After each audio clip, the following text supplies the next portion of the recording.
Well, former and current detainees at the Doña Ana County Jail are now suing the county over alleged cruel and unusual punishment they faced during training exercises. Yeah, ABC 7's Rishi Oza, he's live in the studio to break down the details. Rishi? Yeah, guys, I have the court documents here in my hand. The American Civil Liberties Union of New Mexico is representing those detainees, and they say that officers in the detention center use flashbangs and, quote, paramilitary tactics against the detainees during training exercises.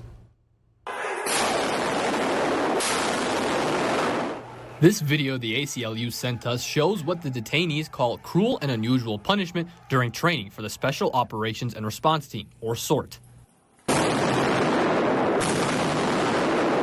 Court documents say that SORT held 112 of these operations since January of 2023, which involved flashbangs being fired without warning, as well as tasers and physical force when people were compliant. No, this doesn't improve public safety.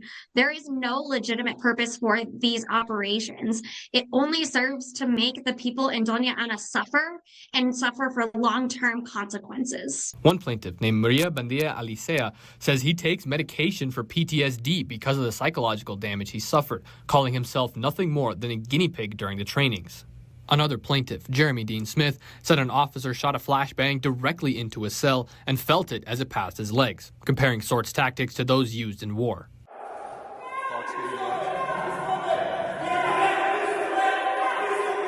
Plaintiff Jonathan Silva says that in November of 2024, SORT officers shot a flashbang near his head, breaking his right hearing aid and his left one barely functioning. Article 2, Section 13 of the New Mexico Constitution says the government is prohibited from imposing cruel and unusual punishments, and according to the documents, prohibits them from using excessive force. The ACLU says that right was violated when the jail allowed SORT to perform these trainings. We want these members to stop conducting these operations with military-grade weapons, with paramilitary tactics, so then that way anybody who walks through the doors of Doña Ana County will not be subject to the psychological torture.